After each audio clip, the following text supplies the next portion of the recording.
सत्ता संघर्षावर सध्या सुनावणी सुरू आहे. यामध्ये कपिल सिब्बल अनेक प्रश्न युक्तिवाद करताना उपस्थित करतायत. त्यामध्ये पक्षचिन्हावर निवडून आलेले आमदार पक्षापेक्षा वेगळे कसे, तसेच पक्षाशी नातं जोडून असलेला अपक्ष असल्याचा दावा आमदार कसा करतात, असे अनेक प्रश्न उपस्थित केले. युक्तिवादाकडे कसं पाहतात? कपिल सिब्बलजी हे एक ज्येष्ठ वकील आहेत. ते काय बोलतात त्याची नोंद ही न्यायालयाने घ्यायची.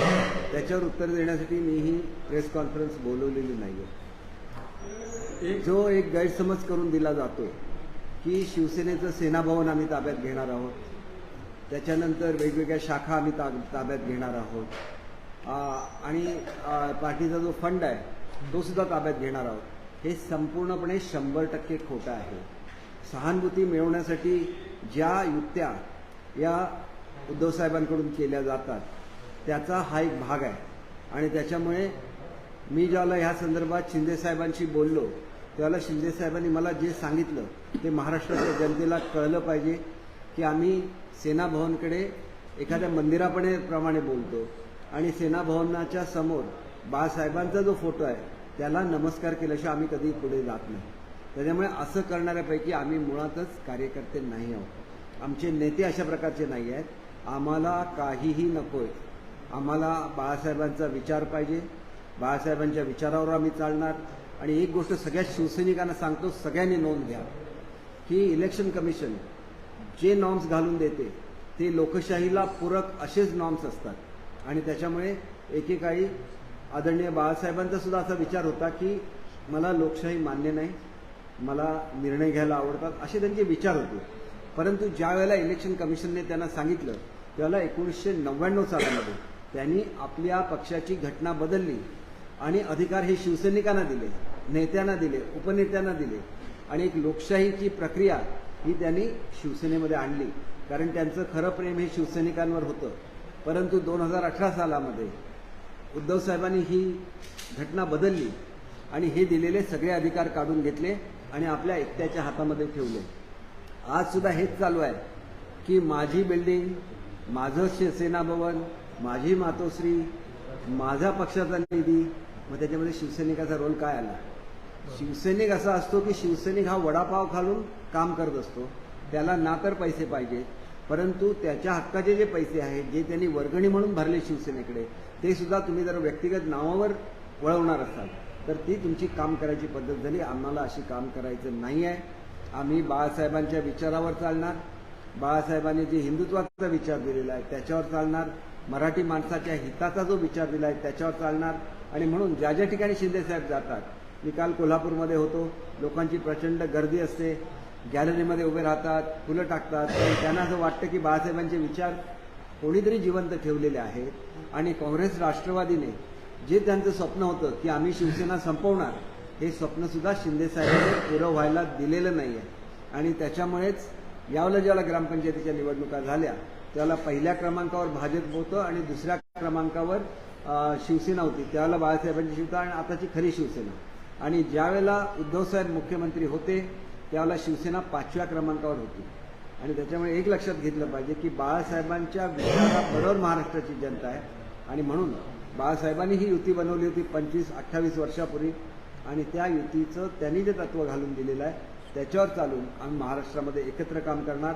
आम्हाला बदनाम करण्याची जी मोहीम ते राबवतात त्याला चोख उत्तरसुद्धा पुढच्या काळामध्ये आम्ही देणार. आदरापोटी आम्ही फक्त शांत आहोत आणि याचा कुठलाही गैरवापर होता कामा नये. आम्ही कधीही वेळकाढूपणाचं धोरण घेतलेलं नाही आहे.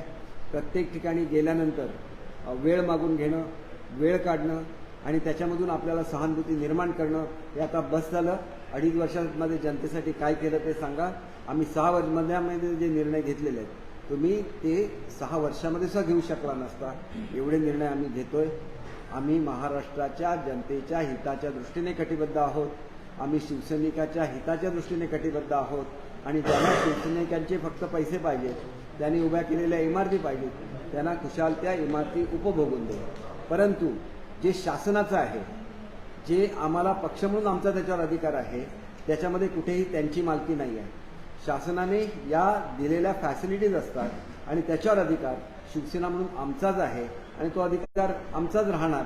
कारण आम्हाला पक्षाचं कार्यालय हे विधिमंडळ जे पक्ष असतो, विधिमंडळची जी यंत्रणा असते त्यांनी आम्हाला दिलेली ती फॅसिलिटी असते. पक्षाचं कार्यालय म्हणून आम्हाला गव्हर्नमेंटने दिलेली जी फॅसिलिटी असते ती गव्हर्नमेंटने दिलेली फॅसिलिटी आहे, ती काय त्यांच्या मालकीची फॅसिलिटी नाही. आणि त्याच्यामुळे ते वगळता आम्हाला त्यांच्याकडून काही नको. तुम्हाला खोटी सहानुभूती पाहिजे म्हणून तुम्ही किती वेळाचे खोटं बोलत राहा, एक ना एक दिवशी सत्य लोकांच्या समोर येईल आणि तुम्ही किती खोटं बोलता हे सुद्धा लोकांच्या समोर येईल.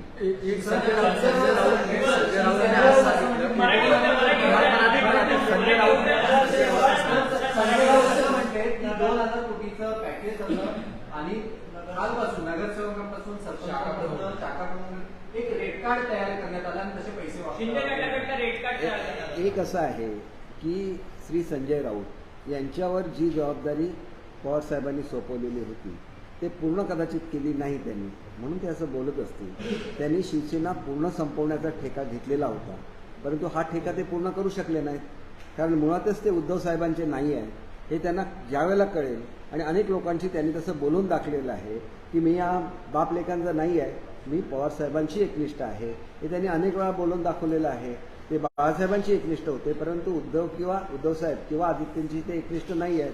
त्यांनी शिवसेना संपवण्याच्या संदर्भात त्यांचं आणि राष्ट्रवादीचं काय बोलणं झालेलं असेल मला माहिती नाही, परंतु राष्ट्रवादीच्या वतीने त्यांनी पूर्ण प्रयत्न केला की शिवसेना संपवावी. शिवसेना संपू शकली नाही. शिवसैनिकांनी उठाव केला आणि त्याच्यामुळे शिवसेना दुसऱ्या क्रमांकावर आली. आणि आज आम्ही पहिला आणि दुसरा क्रमांक बघत नाही, युती म्हणून आम्ही एकत्र आहोत आणि आम्ही एकत्र राहणार. कुठल्याही परिस्थितीमध्ये काँग्रेस आणि राष्ट्रवादीबरोबर आम्ही तडजोड करणार नाही. ते तुम्ही म्हणता की पुढचं सांगतो 2000 कोटीचं जे ते सांगतायत त्याच्याबद्दल त्यांच्यावर रितसर केस दाखल झाली पाहिजे. त्यांच्यावर माझं असं स्वतःचं मत आहे, हे का आता शेवटी कार्यकारिणीमध्ये ठरेल की त्यांना नोटीस दिली गेली पाहिजे. पक्षाची ते बदनामी करतायत, पक्षाच्या हिताच्या विरुद्ध ते काम करतायत. त्याच्यामुळे राज्यसभेचं त्यांचं सदस्यत्व नष्ट म्हणजे का नाहीसं करू नये, नाहीसं म्हणण्यापेक्षा का रद्द करू नये याच्या संदर्भात. कारण ही एक लिगल प्रोसेस आहे, त्याची त्यांना नोटीस दिली गेली पाहिजे. हे माझं मत मी आज राष्ट्रीय कार्यकारिणीमध्ये मांडेन. आणि जेणेकरून असे बेलगाम वक्तव्य करणारी जी लोक आहेत त्यांना कुठेतरी आळा बसेल. दुसरं म्हणजे काही अटी शर्तीवर त्यांना जामीन दिला आणि ते जामिनावर बाहेर आहे, त्याच्यामध्ये लोकांच्या मनामध्ये भीती निर्माण होईल अशी कुठलीच स्टेटमेंट त्यांना करता येणार नाहीत. आणि त्याच्यामुळे आम्ही रितसर अर्ज करू, न्यायालयाकडे करू, ईडीकडे करू, सरकारकडे करू आणि त्यांचा जामीन रद्द करावा ही मागणी सुद्धा आम्ही त्या ठिकाणी करू. कारण अत्यंत बेजबाबदार, अत्यंत घाणेरडं असं वक्तव्य ते करतात, ज्याला कोणी महिलांनी ते ऐकू नये असं वक्तव्य ते करतात. आणि त्याच्या संदर्भात त्यांच्यावर कारवाई झाली पाहिजे असं मला वाटतं. उद्धव ठाकरे सांगितलेलं आहे की निवडणूक आयोगच बरखास्त झालं पाहिजे या निर्णयाने. उद्धवसाहेब काही करू शकतात. ते जर बाळासाहेबांनी दिलेली घटना रद्द करू शकतात तर ते निवडणूक आयोग सुद्धा रद्द करू शकतात. एवढे ते पॉवरफुल आहेत याची मला खात्री आहे. हे बघा, सुब्रमण्यम स्वामींच्या बद्दल मी कुठलंही कॉमेंट करणार नाही. ते वेगवेगळ्या तऱ्हेने ते स्टेटमेंट करत असतात आणि त्याच्यामुळे ते एक ज्येष्ठ नेते आहेत, केंद्रातले नेते आहेत, मी त्यांच्याबद्दल काहीही बोलणार नाही. सर, निवडणूक आयोगाच्या विरोधात सुप्रीम कोर्टामध्ये ठाकरे गटाने आता याचिका टाकलेली आहे. उद्या त्याची सुनावणी आहे. जर निवडणूक आयोगाच्या विरोधात सर्वोच्च न्यायालयाचा निकाल आला तर सगळं पुन्हा चित्र पालटू शकतं. बघा, आजपर्यंत जे काही निकाल झालेले आहेत त्याच्यामुळे मध्ये इलेक्शन कमिशन ही एक घटनात्मक बॉडी आहे. जी घटनात्मक बॉडी आहे त्याच्यामध्ये आणि त्याच्या वर्किंगमध्ये कधीही इंटरफिअर केलं जात नाही, हा आजपर्यंतचा अनुभव आहे. आणि तसे कोर्टाचे निकाल आहेत आणि कोर्टाने काय ठरावं हा कोर्टाचा प्रिओगेटिव्ह आहे, त्यांचा तो अधिकार आहे. आणि त्याच्यामुळे त्याच्याबद्दल मी काहीही बोलणार नाही. पैसे खर्च केले किंवा 2000 कोटीचा पॅकेजचा उल्लेख मी आताच आपल्याला सांगितलं की त्यांच्यावर केसेस दाखल केल्या गेल्या पाहिजे. अशी लोक जेलमध्ये गेली पाहिजे जी बेजबाबदार विधानं घटनात्मक व्यासपीठाबद्दल करतात. आणि त्याच्यामुळे मला असं वाटतं की शिवसेना अगदी संपूर्ण त्यांनी संपवली. आम्ही शिवसेना वाचवली. आज आम्ही शिवसेना आहोत. आमच्याबरोबर आमचा जो धनुष्यबाण चिन्ह आहे त्याच्याबद्दल सुद्धा ते किती घाणेरडं बोललेलं आपण बघितलेलं आहे. परंतु आदरणीय मुख्यमंत्री महोदय अयोध्येला जातील. आमचा रामाचा धनुष्यबाण आहे. राम आणि धनुष्यबाण ह्याला वेगळं करता येत नाही. हिंदुत्व आणि धनुष्यबाण ह्याला वेगळं करता येत नाही. आणि त्याच्यामुळे धनुष्यबाण हा का आजची निशाणी नाही आहे किंवा ती हिंदुत्वाशी किंवा कुठल्या धर्माशी संबंधित निशाणी नाही आहे, परंतु ती अत्यंत पवित्र अशी निशाणी आहे. अनेक वर्ष शिवसेनेची ती निशाणी आहे आणि त्याच्यामुळे धनुष्य आणि बाण याचं जे पावित्र्य आहे हे पावित्र्य आम्ही राखू. बाळासाहेबांच्या विचाराचं पावित्र्य आम्ही राखू. आणि जे काही घाणेरडं बोलणारी लोक आहेत, आतापर्यंत उद्धवसाहेब चांगलं बोलणारे म्हणून त्यांना ओळखत होते, आज उद्धवसाहेबांची जीभसुद्धा घसरायला लागली. वेळीच त्यांनी ते थांबवलं पाहिजे. आमच्यासारखी माणसं त्यांचा आदर ठेवतात, त्या आदराला त्यांनी नेहमीच पात्र राहिलं पाहिजे असं मला वाटतं. संजय राऊत आणि उद्धवसाहेब हे दोन वेगवेगळी व्यक्तिमत्व आहे. उद्धवसाहेबांनी उद्धवसाहेबांसारखं राहावं, संजय राऊतने संजय राऊतांसारखं बोलावं आणि दोघंही काय आहेत हे महाराष्ट्राच्या जनतेला माहिती आहे. कृपया सहानुभूती मिळवण्यासाठी वाटेल ते करू नका. एक दिवशी संपूर्ण जनता आणि एकही शिवसैनिक आपल्यावर राहणार नाही. ज्याला त्यांना कळेल की त्यांचे अधिकार तुम्ही काढून घेतले आणि स्वतःकडे घेतले. आम्ही व्हीप बजावला, बाकीच्या आमदारांना व्हीप बजावणार आहोत, परंतु उद्धव ठाकरे गटाकडे सांगण्यात येतं की आम्ही हा व्हीप मंजूर करणार नाही. कसं बघताय? उद्धव साहेब काय म्हणतात तो नियम नाही. शेवटी शिवसेना म्हणून ज्याला मान्यता इलेक्शन कमिशनने दिलेली आहे त्या चिन्हावर जे निवडून आलेले आहेत त्यांना व्हीप लागू होतो. तो व्हीप त्यांना लागू होतो की नाही या संदर्भात ते कोर्टामध्ये जाऊ शकतात. आमचं त्याला काही ऑब्जेक्शन नाही. ते दुसरं काही करतच नाही आहेत, जाऊन वेळकाढूपणा करतात आणि वेळकाढूपणा करत असताना आम्हाला हे केलं जसं लहान मुलं सहानुभूती मिळवण्यासाठी जसे आदळ आपट करतात पाय, तो प्रकार चालू आहे. आणि त्यांना सुद्धा माहिती आहे कार्यकारिणीची बैठक अशासाठी आहे की आम्हाला ज्यावेळेला चिन्ह दिलं त्यावेळेला 2000 मला अजेंडा त्याचा अर्थात माहिती नाही, पण मला स्वतःला असं वाटतं की आम्हाला एक अडचणीसुद्धा घातलेली आहे की 2018मध्ये जी दुरुस्ती झाली ती अनकॉन्स्टिट्युशनल आणि अनडेमोक्रेटिक आहे. त्याच्यामुळे ती बदलली गेली पाहिजे हे आम्हाला सांगितलेलं आहे. शेवटी शिवसेना म्हणून इलेक्शन कमिशनचा निर्णय हा आमच्यावर बंधनकारक आहे.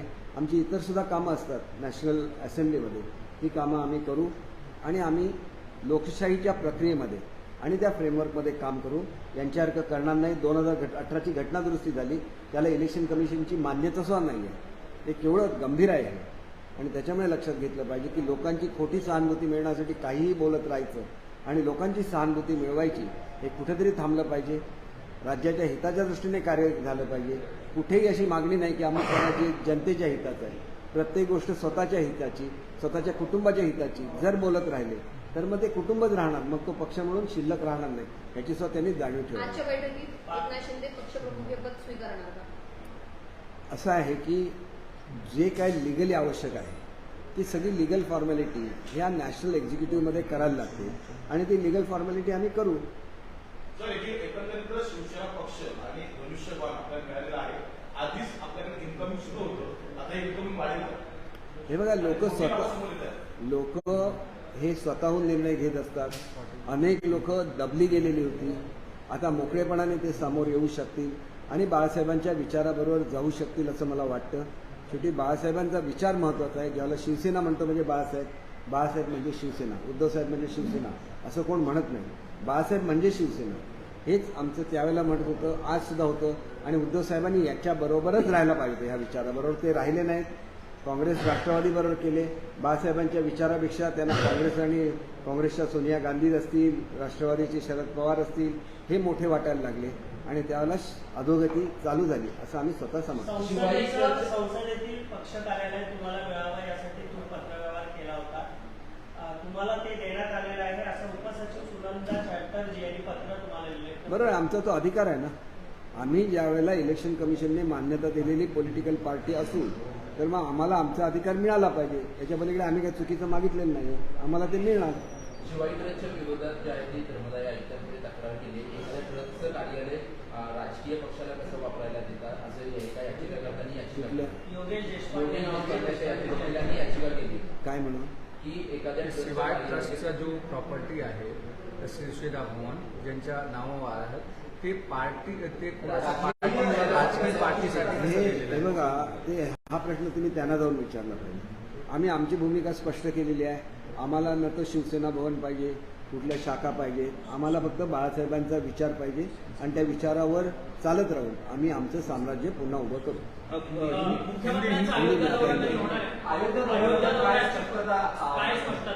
हे बघा, अयोध्येच्या संदर्भात असं आहे की अयोध्येमध्ये आम्हाला एक जागा देऊ केलेली आहे योगी साहेबांनी, आणि ती जागा आम्हाला जर मिळाली तर तिच्यामध्ये उत्कृष्ट असं महाराष्ट्र भवन उभारलं जाईल की जेणेकरून रामलल्लाच्या दर्शनाला जी लोक जातात त्यांना त्या ठिकाणी राहण्याचं आणि चांगल्या तऱ्हेने दर्शन घेण्याची संधी मिळाली.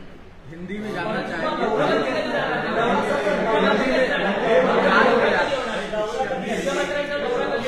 हे आम्ही लवकरच आपल्यासमोर जाहीर करू. आता मी हिंदीमध्ये सांगतो. हिंदी में एक गलतफहमी फैलाई जा रही है उद्धव साहब की तरफ से कि हम लोग उनकी प्रॉपर्टी, उनके पार्टी के फंड्स ये इस पर कब्जा करना चाहते हैं. ये बिल्कुल गलत है. ना तो हमें शिवसेना भवन चाहिए, ना तो उनका पैसा चाहिए. हमको तो सिर्फ बाबा साहब के विचार चाहिए और उनके विचारधाराओं पर हम चलते रहेंगे. ये तो एक उद्धव साहब की आइडिया है कि ऐसे दिखाओ कि हम पे अन्याय हो गया, सिंपैथी क्रिएट करो और वो सिंपैथी पे पॉलिटिक्स करो. बहुत साल तक ये नहीं चलेगा. लोगों को पता चल जाएगा कि आपने बाबा साहब के विचारों को छोड़ा है, आप कांग्रेस और एनसीपी के साथ गए. फिर आपको सोनिया जी जो कांग्रेस की नेता है और शरद पवार जी जो एनसीपी के नेता है वो ज़्यादा इम्पोर्टेंट लगने लगे, ज़्यादा करीबी लगने लगे और आपने बाबा साहब के विचारों को छोड़ दिया. तो पार्टी में एक हड़कंप हो गया. पार्टी में बहुत सारे लोग ओरिजिनल पार्टी के साथ रहे और जो आपके साथ गए हैं वो आपका जो नया नाम रहेगा उसके साथ रहेंगे. लेकिन मैंने जब शिंदे साहब को पूछा था कि सेना भवन के बारे में क्या है, तो शिंदे साहब ने मुझे बोला था कि सेना भवन हमारा मंदिर है, हम उसको प्रणाम करते हैं, उस पर कब्जा बनाने का हम कभी सोच भी नहीं सकते. तो ये हमारे लिए मंदिर है. इस तरह की भावनाएं लेके हम लोग काम कर रहे हैं. तो मुझे इसके बारे में यकीन है कि हम लोग बाबा साहब के विचारों पे चलेंगे.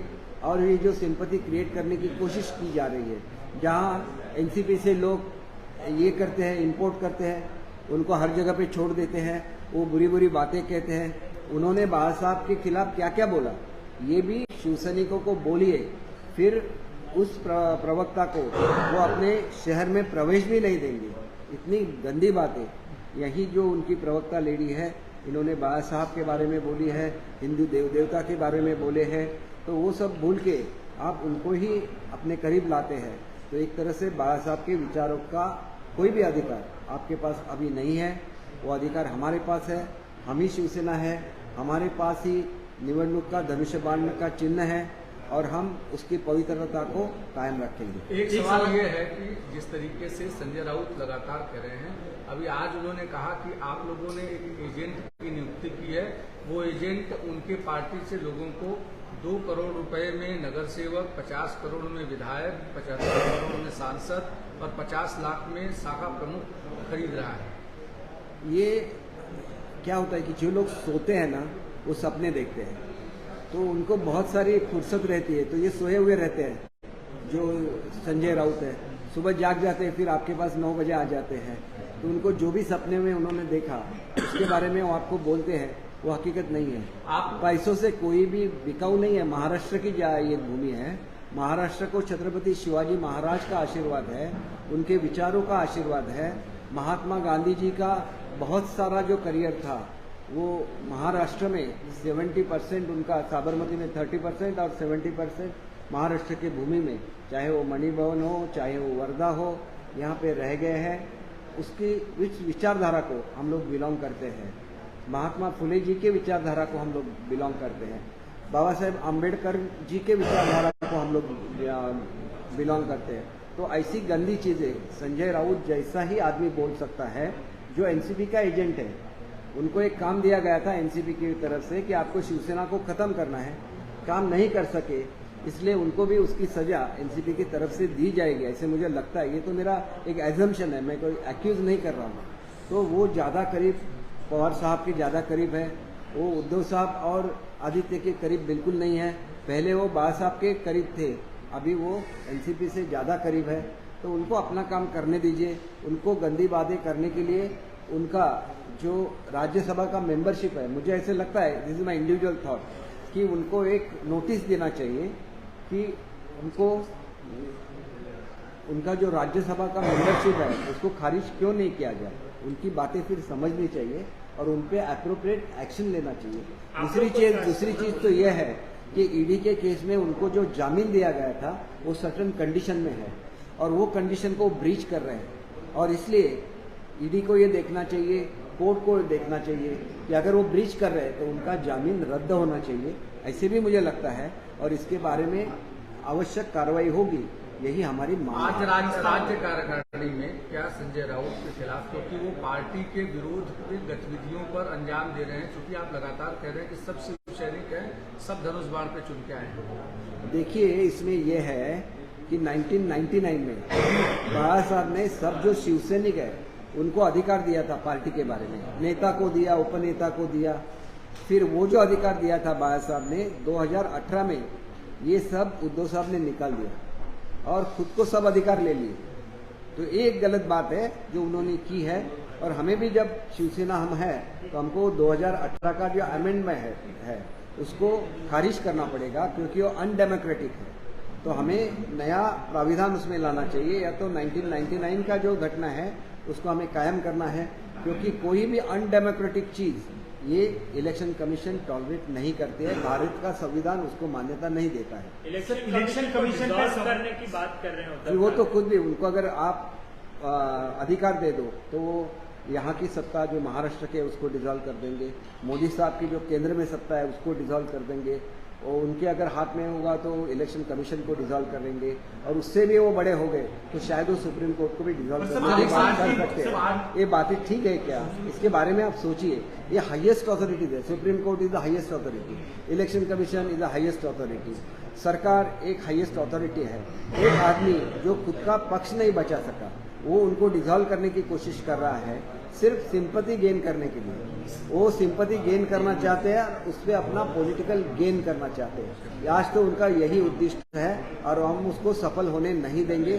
हम लोगों के पास जाएंगे, लोगों को हकीकत क्या है वो दिखाएंगे। हम हर एक शिव सैनिक के पास जाएंगे और उनको बोलेंगे कि आपका हक इन्होंने चुना है।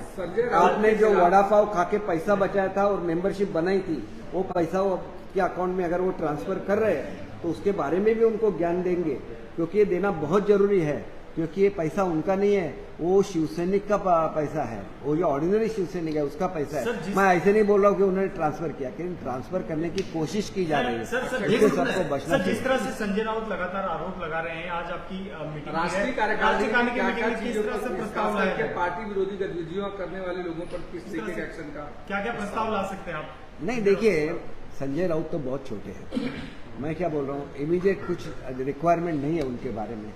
जब भी वो ऐसी गंदी गंदी बातें करते हैं तो उनको एक नोटिस दे देंगे। वो तो नोटिस देने के लिए राष्ट्रीय कार्यकारिणी नहीं बुलानी पड़ती, वो तो ऐसे भी दे सकते हैं कि आप पार्टी के खिलाफ जो काम कर रहे हैं इसीलिए आपको पार्टी से बर्खास्त क्यों नहीं किया जाए। वो तो नोटिस देने का अधिकार पार्टी को है, वो देंगे। लेकिन हमारा मेन मकसद है कि 2018 का जो अमेंडमेंट है वो अनकॉन्स्टिट्यूशनल है, अनडेमोक्रेटिक है, तो उसको बदलना पड़ेगा। इसलिए नेशनल मुझे मालूम है। सर एक सवाल सीधा सा है, जिस तरह आपने कहा कि सेना भवन या फंड की बात की, लगभग 150 करोड़ का फंड माना जा रहा है कि शिवसेना के पास है, ये गलत हाथों में न जाए क्या? इसके लिए आप जो अब सिग्नेटरी आप तो बदली करेंगे क्या? देखिए, हमें कुछ भी नहीं चाहिए, उनको 150 करोड़ लेने दीजिए। उनको अगर लंदन में जाना है जाने दीजिए, हमारे लिए कोई भी उसमें ये नहीं है। वो जो उनको हम लोग शिवसेना भवन को अपना मंदिर मानते हैं, हम उसको नमन करते हैं, तो उसको भी हासिल करने की कोई भी कोशिश हम लोग नहीं करेंगे। फंड से उनको जो भी करना है वो कर सकते हैं, वो उनका अधिकार है। उनको पैसा लेने दीजिए, उनको ऑफिस लेना दीजिए। हमें तो सिर्फ बाबा साहब के विचार चाहिए, हम उसको नमन करते हैं और उस बाबा साहब के विचारों पे हम लोग चलेंगे। आपका कोषाध्यक्ष होगा क्या सर? आपका कोषाध्यक्ष आपका होगा क्या? देखिए, हमारा कोषाध्यक्ष भी होगा तो उनके फंड्स हमको बिल्कुल नहीं चाहिए। जो ऑर्डिनरी शिवसैनिक के हैं उनको वो रिफंड करने चाहिए, हर शिवसैनिक के अकाउंट में उसको डालना चाहिए, ऐसे मुझे लगता है। अगर वो सचमुच शिवसैनिक खुद को अगर पक्ष का नेता मानते हैं तो उनको वो पैसा शिवसैनिक को नहीं मानेंगे। के लोग कह रहे हैं कि हम व्हिप नहीं मानेंगे, व्हिप मानने का अधिकार मेरा नहीं है क्योंकि हम शिवसेना नहीं है और शिवसेना की लड़ाई कर रहे हैं। नहीं, ये अच्छा हो गया कि उन्होंने बोला है कि हम शिवसेना नहीं है, तो उनको बोलने दीजिए वो शिवसेना नहीं है। हम कहाँ बोल रहे हैं कि हम जबरदस्ती से आपको शिवसेना नहीं बोल रहे हैं, आपको राष्ट्रवादी में जाना है, आप राष्ट्रवादी बोलिए खुद को, हमारा क्या सवाल है। आप उनके ही इशारों पे चलते हैं तो आप खुद को राष्ट्रवादी सेना बोल दीजिए, कोई दिक्कत नहीं हमें। सोनू निगमवर काल रात्री हल्ला झाला, यामध्ये ठाकरे गटातील एक आमदार आहेत त्यांच्या प्रकाश मात्रावर गुन्हा नोंदवण्यात आला आहे. कसं पाहता याकडे? कारण की एका कलाकारावर थेट हल्ला होतो. कलाकारावर हल्ला होणं चुकीचं आहे। यापूर्वीच्या काळामध्ये सुद्धा कंगना रनौतचं घर तोडण्यात आलं, कंगना रनौतवर हल्ला करण्याचा प्रयत्न झाला, तसंच पुन्हा एकदा त्यांनी सुरू केलेलं आहे। आणि सोनू निगमवर तर सोनू निगमचं प्रोटेक्शन पोलिसांनी करावं आणि जो कोणी अपराधी आहे त्याच्यावर कडक कारवाई करावी, नाहीतर हे चालू राहणार। माझ्याविरुद्ध कोण बोलला तर त्याला अटक करा, त्याला जेवणावरून उचलून अटक करा, त्याला तुरुंगात टाका। ही जी काही तुमची नीती होती, या नीतीची फळं तुम्ही आज भोगतायत आणि त्याच्यामुळे मला असं वाटतं की ही नीती सोडून द्या। बाळासाहेबांसारखं दिलदार मन ठेवा। आम्ही बाळासाहेबांच्या विचारावर आहे म्हणून आमचं मत दिलदार आहे, शिंदेसाहेबांचं मत दिलदार आहे, त्याच्यामुळे ते म्हणतात आम्हाला शिवसेना भवन नको, आमचं ते मंदिर आहे, आम्ही तिथं फक्त नमस्कार करायला जाऊ।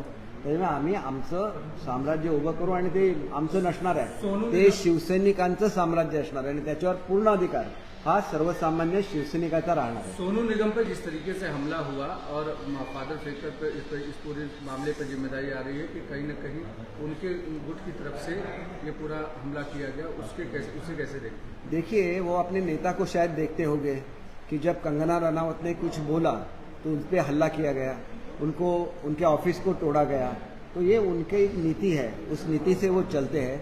लेकिन गवर्नमेंट को सोनू निगम को प्रोटेक्ट करना चाहिए ऐसे मुझे लगता है और गवर्नमेंट ये करेगी, ये भी इसके बारे में मुझे यकीन है। सिर्फ एक सीधा सवाल है कि सिग्नेटरी अथॉरिटी क्या आप लोग चेंज करेंगे? सारे जो अकाउंट्स है वो आप लोग अपने हाथ में? हमें उनका अकाउंट बिल्कुल नहीं चाहिए। शिवसेना का अकाउंट है ना, अभी आपने कहा हमारी शिवसेना, तो हम शिवसेना है, लेकिन हम किसी के पैसों पे नजर नहीं रखते। वो पैसा किसका है?